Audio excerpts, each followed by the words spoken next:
لله وحده والصلاة والسلام على من لا نبي بعده أما بعد فأعوذ بالله من الشيطان الرجيم إن الذين قالوا ربنا الله ثم استقاموا تتنزل عليهم الملائكة ألا تخافوا ولا تحزنوا وأبشروا بالجنة التي كنتم توعدون. عن سفيان بن عبد الله الثقفي رضي الله عنه قال: قلت يا رسول الله قل لي في الإسلام قولا لا أسأل عنه أحدا بعدك وفي رواية غيرك قال قل آمنت بالله ثم استقم. رواه مسلم. আহলে হাদিস আন্দোলন বাংলাদেশ ও বাংলাদেশ আহলে হাদিস যুব সংঘ জামালপুর জেলার উদ্যোগে আয়োজিত আজকের এই ঐতিহাসিক ইসলামী সম্মেলনের সম্মানিত সভাপতি, মাননীয় প্রধান অতিথি মোহতারাম আমির জামাত প্রফেসর ডক্টর মোহাম্মদ আসাদুল্লাহ গালিব হাফিজাহুল্লাহ, আমন্ত্রিত অতিথিবৃন্দ, ওলামায়ে কেরাম, দূর দূরান্ত থেকে আগত প্রাণপ্রিয় সুধী মণ্ডলী, পর্দার অন্তরালের সমবেত মা ও ভগ্নীগণ, আইন শৃঙ্খলার দায়িত্বে নিয়োজিত সম্মানিত পুলিশ ভাইয়েরা সহ অন্যান্য গোয়েন্দা সংস্থার সদস্যবৃন্দ, আমরা আল্লাহ পাকের শুকরিয়া আদায় করি আজকে একটি দ্বীনি মজলিসে, যে মজলিসের মধ্যে শুধু রহমত এবং বারাকাত, যে মজলিসে বসলে শুধু নেকি উপার্জন হয়, এইরকম একটি দ্বীনি মাজলিসে আমরা বসতে পেরেছি। এই সৌভাগ্য যে আল্লাহ দিয়েছেন, এদিকে আপনারা খুশি হন না বেজার হয়েছেন? তাহলে আমরা সবাই জোরে করে আল্লাহ শুকরিয়া আদায় করি, সকলে বলে আলহামদুলিল্লাহ।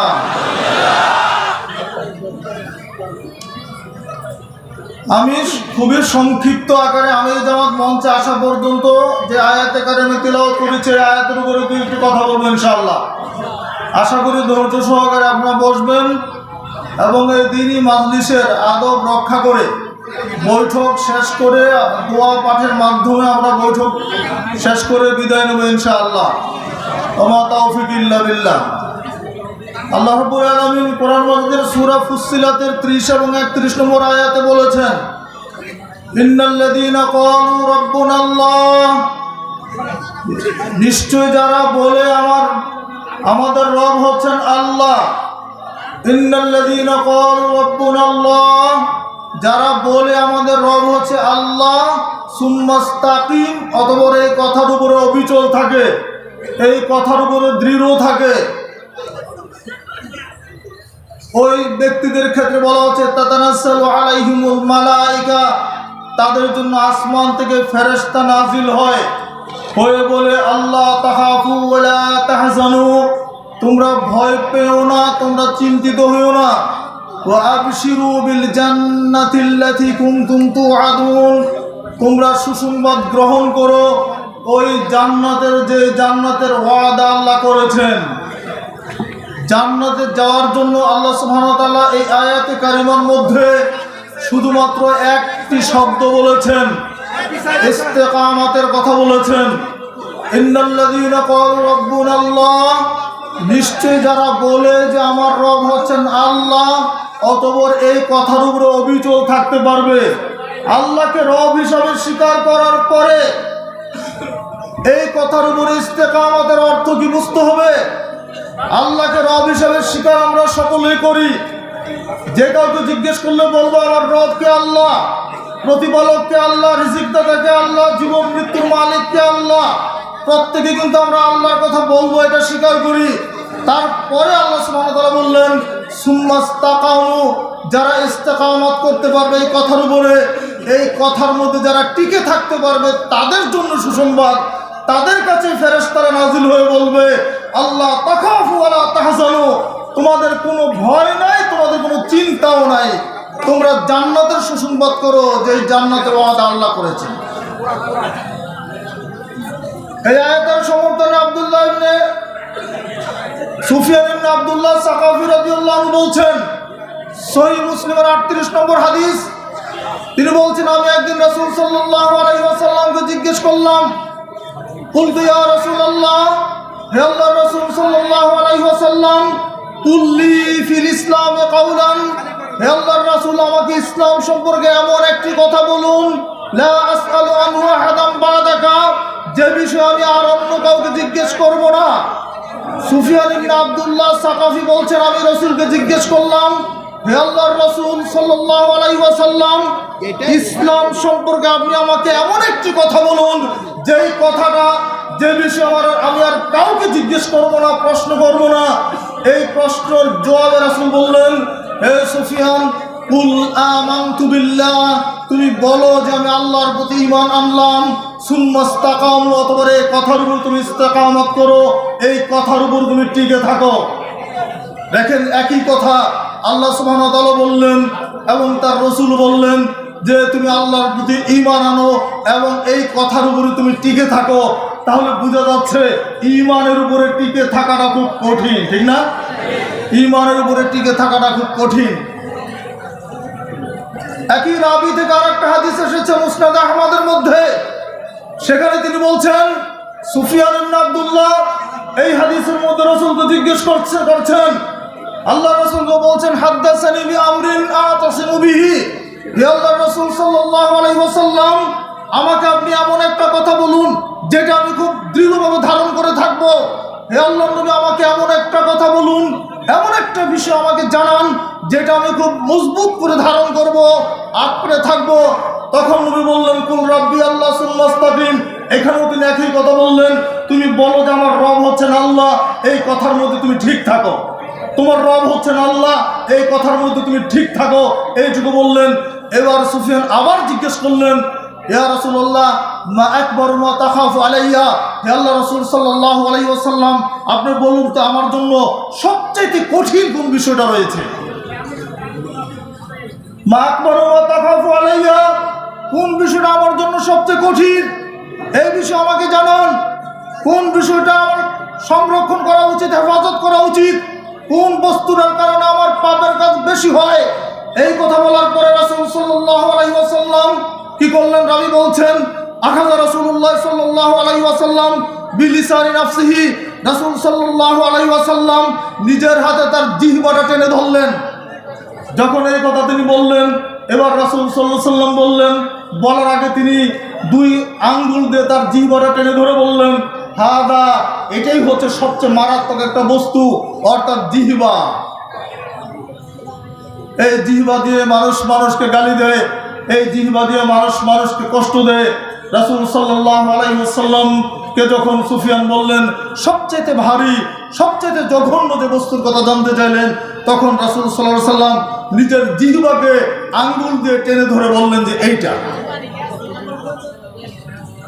রাসূলুল্লাহ সাল্লাল্লাহু আলাইহি ওয়াসাল্লাম অন্য হাদিসে বলছেন, আল মুসলিমু মান সালিমাল মুসলিমুনা মিন লিসানিহি ওয়া ইয়াদিহি, প্রকৃত মুসলমানের পরিচয় দিতে গিয়ে তিনি বলছেন, প্রকৃত মুসলমান, খাঁটি মুসলমান তো হচ্ছে ওই ব্যক্তি, প্রকৃত মুসলমান তো হচ্ছে ওই ব্যক্তি যার জবান থেকে এবং হাত থেকে অন্য মুসলমান নিরাপদ থাকে, যার হাত থেকে অন্য মুসলমান নিরাপদ থাকে, যে মুসলিম অন্য মুসলমানকে হাত দিয়ে কষ্ট দেয় না, অন্যায় করে না, জুলুম করে না, কারোর প্রতি নির্যাতন করে না, অত্যাচার করে না, যে মুসলমান জিহ্বা দিয়ে মানুষকে গালি দেয় না, মানুষকে মন্দচারী করে না, বিভক্ত তুহমত করে না, মানুষের বদনাম করে বেড়ায় না, যারা চায়ের দোকানে বসে ঘন্টার পর ঘন্টার আড্ডা মারে না, যারা, ওই মুসলমান হচ্ছে সত্যিকার মুসলমান। আড্ডা মারেন না আপনারা? চায়ের দোকানে বসলে তো দুনিয়ার যত বিভক্ত মতের আড্ডাখানা হচ্ছে চায়ের দোকান। কই একদিন তো শুনেন নাই, একদিন তো শুনে নাই, বসে বলেন নাই যে সুবহানাল্লাহ, আলহামদুলিল্লাহ বলেছেন চায়ের দোকানে বসে? কোনোদিন তাসবিহ বলেছেন? বলেন নাই। আপনি বলেন না, যদি বলতেন ওটা শুনে আরেকজন বললে আপনিও নাকি পেতেন। বন্ধুরা আমার, মুসলমান প্রকৃত মুসলমান হবে যার হাত এবং জবান থেকে অন্য মুসলমান নিরাপদ থাকে। বলছিলাম আল্লাহ সুবহানাহু ওয়া তাআলা বলেছেন, জান্নাতের সুসংবাদ তাদের জন্য যারা বলবে যে আমার রব হচ্ছেন আল্লাহ, সুম্মাস্তাকামু, তাওহীদের প্রতি বিশ্বাস আনার পরে যারা দৃঢ় থাকবে, যারা ইস্তেকামত করবে, তাদের জন্য হচ্ছে সুসংবাদ। ইস্তেকামত শব্দের অর্থ হচ্ছে দৃঢ় থাকা, স্থির থাকা, আল্লাহর বিধান বিধানের উপর অবিচল থাকা, আল্লাহর সাথে কাউকে শরীক না করা, তার তাওহীদে বিশ্বাস করা, এককভাবে তার ইবাদত করা, তার সাথে শিরিক না করা, সুখে দুঃখে সর্বাবস্থা আল্লাহর উপর খুশি থাকা, আল্লাহর শুকরিয়া আদায় করা, এটার নাম হচ্ছে ইস্তেকামাত। আল্লাহ রাব্বুল আলামিন তার রাস্তাকে মুস্তাকিম, সিরাতে মুস্তাকিম বলেছেন, ওয়া আন্না হাযা সিরাতি মুস্তাকিমান ফাত্তাবিউহু ওয়া লা তাত্তাবিউস সুবুলা ফাতাফাররাকা বিকুম আন সাবিলিহি। সূরা আনামের 153 নম্বর আয়াত খুলে দেখেন। রাসূল সাল্লাল্লাহু আলাইহি ওয়াসাল্লাম একদিন একটা সরল রেখা টানলেন, সোজা একটা দাগ টেনে খাত্তা খুতুতান আন ইয়ামিনিহি ওয়া খাত্তা খুতুতান আন শিমালিহি, এই রেখার ডানে কয়েকটা দাগ দিলেন, বামে কয়েকটা দাগ দিলেন।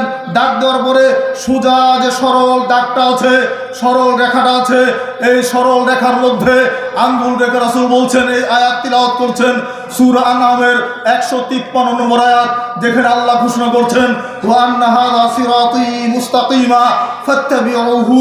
শোনো আমার সাহাবীরা, এই যে সোজা সরল দাগটা দেখা যাচ্ছে, এটাই হচ্ছে সিরাতে মুস্তাকিম, এটাই হচ্ছে জান্নাতের সোজা রাস্তা।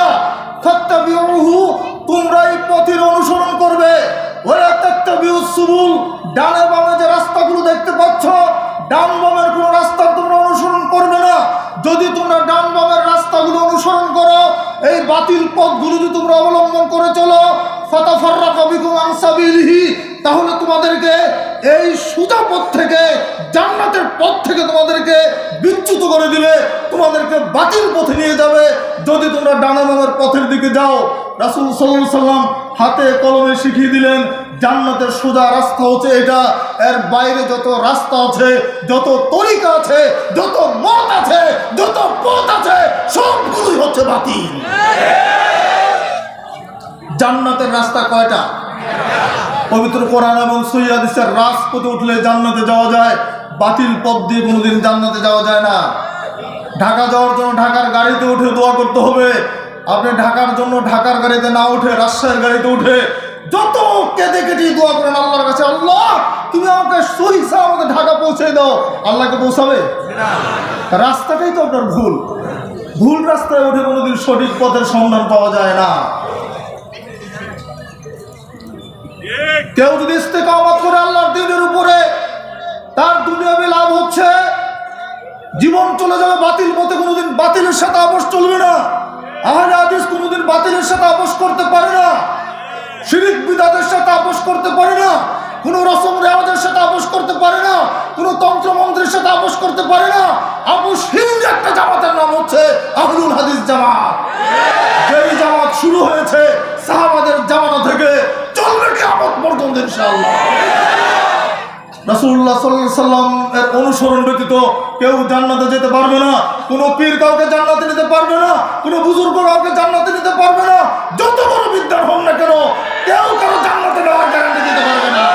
আমার আপনার নবী স্বয়ং তার মেয়ে ফাতেমাকে দাঁতিন কণ্ঠে ঘোষণা করে দিলেন, ইয়া ফাতেমা বিনত মুহাম্মদ আনকিজি নাফসাকি মিনান নার সালিনি মা শিতি মিন মালে। হে মুহাম্মদের কন্যা ফাতেমা, তোমাকে বলছি শুনে রেখো, মুহাম্মদের কন্যা ফাতেমা, যে নবী মুহাম্মদ সাল্লাল্লাহু আলাইহি ওয়াসাল্লাম একমাত্র সুপারিশ করার ক্ষমতা হবে যার, হাসরের ময়দানে কোনো নবী রাসূলের সুপারিশের ক্ষমতা থাকবে না। আদম থেকে নিয়ে শুরু করে শেষ নবী পর্যন্ত একমাত্র মুহাম্মদ সাল্লাল্লাহু আলাইহি ওয়াসাল্লাম যার সুপারিশ করার ক্ষমতা হবে, যার সুপারিশ আল্লাহ শুনবেন, যার কথা শুনে আল্লাহ মানুষকে জান্নাতে দিবেন, সেই নবী তার মেয়েকে বলছে, হে ফাতেমা শুনো, আনকিজি নাফসাকি মিনান নার, তুমি নিজেকে জাহান্নামের আগুন থেকে বাঁচাও। নবী বলেন না যে ফাতেমা তুমি তো নবীর মেয়ে, তোমার কিচ্ছু করার দরকার নাই, যা খুশি তাই করো, আমি তোমাকে জান্নাতে নিয়ে যাব। এটা বললে তো ভালো ছিল, তাই না? শিক্ষণীয় বিষয় রয়েছে এখানে। তিনি বললেন, আনকিজি নাফসাকি মিনান নার, ফাতেমা তুমি নিজেকে নিজে জাহান্নামের আগুন থেকে বাঁচাও। সালিনি মা শিতি মিন মালি, তোমার যদি দুনিয়াতে কোনো প্রয়োজন হয়, টাকা পয়সার যদি প্রয়োজন হয়, দিনার দিরহামের যদি প্রয়োজন হয়, আমি তোমার পিতা বলছি তুমি আমার কাছে চাও, আমি দুনিয়াতে তোমাকে টাকার অভাব পূরণ করতে পারবো। তুমি গোলাম চাইলে গোলাম দিতে পারবো। অর্থ সম্পদের তোমার প্রয়োজন হলে আমি পিতা মুহাম্মদের কাছে চাইতে পারো, তোমাকে দিতে পারবো, কিন্তু আমি তোমাকে জান্নাতে যাওয়ার গ্যারান্টি দিতে পারবো না। তুমি নিজেকে জাহান্নামের আগুন থেকে নিচে বাঁচাও।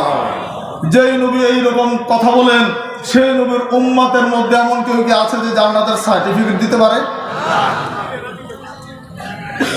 বাংলাদেশে বহু এরকম আছে যারা বলে যে কোন রকম জাহাজে উঠতে পারলে নাকি জান্নাতে চলে যাবে।